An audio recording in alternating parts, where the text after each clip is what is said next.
Hey guys, welcome back to GTP VM. Gaz here for another video.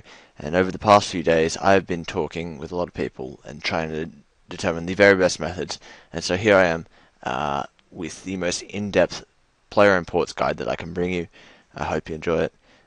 Start off, we're going to be looking at the voyages. Now, what player imports is it sends out ships to gather resources and scrolls and various other rewards to allow you to build armor pieces, food pieces, and a variety of other things around your port to improve your gameplay.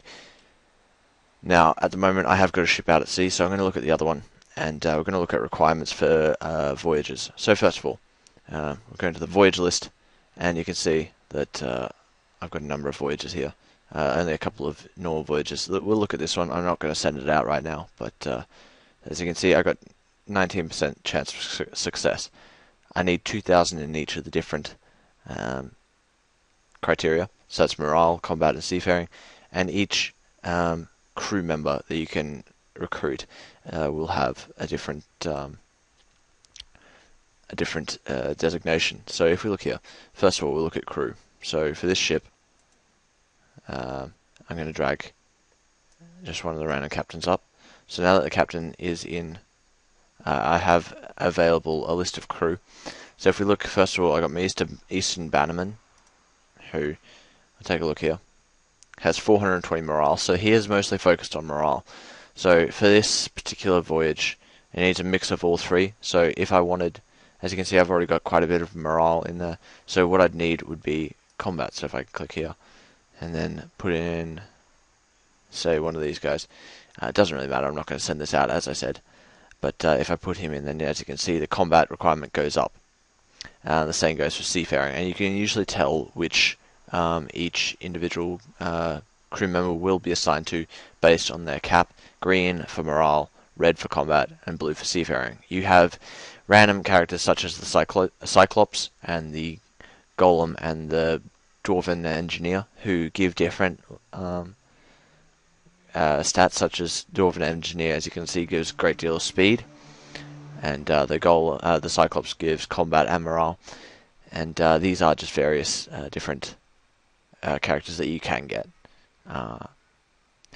You can recruit more crew members using the crew roster, and you get a selection of about 15 per day, including a captain. So I obviously don't have the resources to recruit these guys. I could recruit the captain, but I don't want to. As you can see, that is white, whereas this is red. So I've got 25 of 80.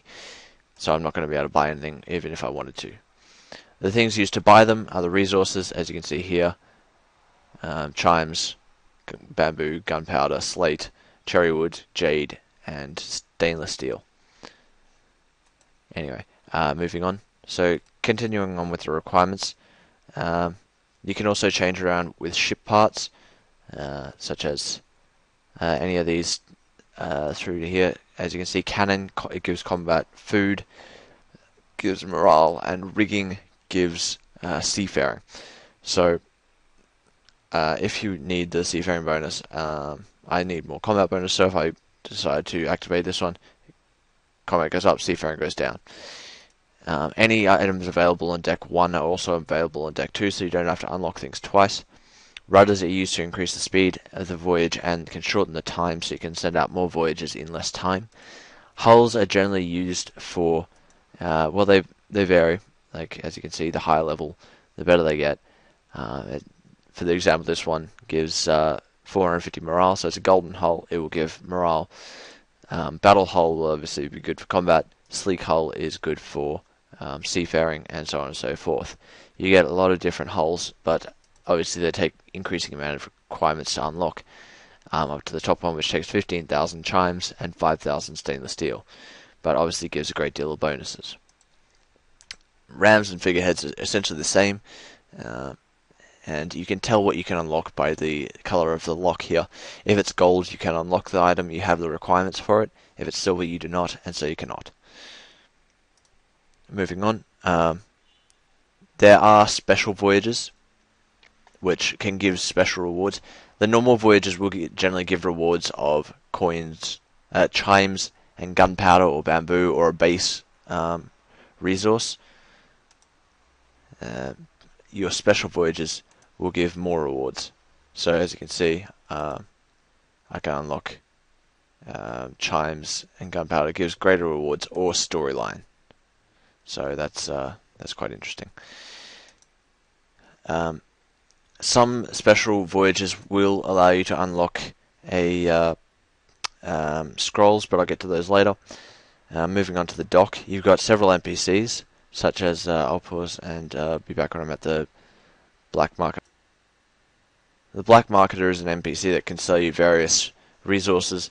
At the moment, he will sell me either chimes, gunpowder, or bamboo. As I unlock more regions, he will be able to sell me each of these. They do require in-game GP as opposed to chimes to buy them.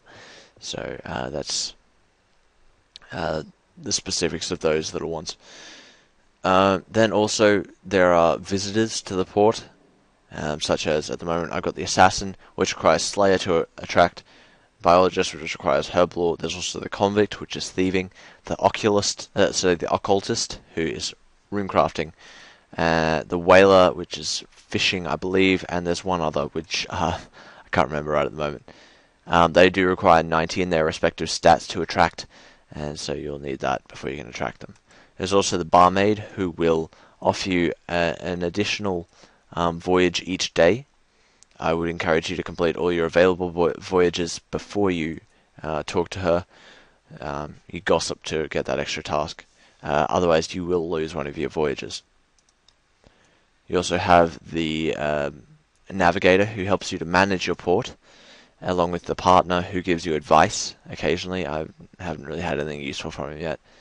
And on that topic, if you choose to manage with the navigator, then you can see which armor pieces or scroll pieces you want your crews to focus on finding. So at the moment I got it focused on the Sea Singer robe top. You can also choose them to focus on the recipe scrolls or the scrimshaw scrolls. You need 4 of each scroll to be able to unlock the armor piece or the scrimshaw or the food. And so it does take quite a while. I don't believe anybody's got any of the armor yet. Moving on, you can also get random events in the port.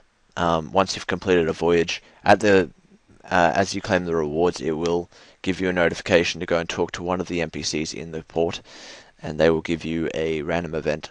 And from that you can get rerolls. And what rerolls do, I'll just demonstrate really quickly. With a reroll, I can. This is a crew reroll, for example. With a reroll, I can choose to cycle past this guy. I won't be able to see him again, but I will get a new NPC, a new crew member, and they have somewhat humorous little descriptions. You can also get captain rerolls, which means you can get an extra visiting captain for the day. They appear there. Or you can get adventurer reroll, which changes which one of these you've got. And you can also, I'm not sure, but I think you can get voyage rerolls. I'm not entirely sure on that. But basically they give more voyages. Another NPC in the port is Meg, who teleports out and appears every Wednesday. And from her, you can send her out for basic adventurer adventures. So you send her out to a basic one would be to catch fish from the Lumbridge River, and she'll come back and give you a reward based on how successful she was. And she is more successful if you give her the correct advice. Now, the correct advice, nobody's really sure what that is at the moment. The wiki does have a page on it, the unofficial runescape.wikia.com, but nobody's entirely sure the most effective methods for that yet. Moving on, you can upgrade your dock, and we'll look now. Upgrade buildings. These do require high resource requirements. For example, the further renovated bar, I'd need slate and bamboo. Moving along, further along is more slate, a lot of bamboo for the office, but an upgraded office gives more ships for your port, so they are very good. Lodgings require gunpowder, and so on and so forth. And each of them has a different effect. For example, boost ship stats by 2%. They are very useful to upgrade. Some of them attract better. For example, that gives better rewards. These can increase the totem hotspots give increased chances of getting certain types of missions, which could be very effective. There are 4 of the totem hotspots, as well as 3 of the icon hotspots. So they require coins and increased chance of attacking certain adventurers. So they're very effective as well. Just moving along. You've also got the portal, which is a cosmetic, so it doesn't really matter. And you're back to the bar.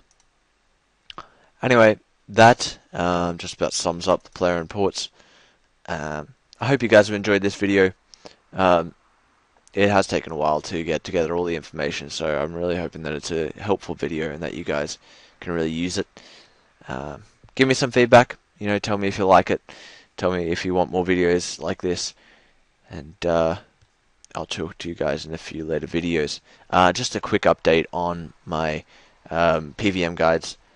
I have been spending the last couple of days, I spent the last few days working on this guide, but before that I was working on a Darroking Bandos guide and a Darroking Zamorak guide, but Darroks has been nerfed, so those no longer apply, so I've had to delete those files. So I'm sorry about that, guys. I'll be getting PVM guides out as soon as I can, so you can look forward to those. And give me some feedback on this. I really do appreciate your feedback. And I'll talk to you guys later. Alright, see ya.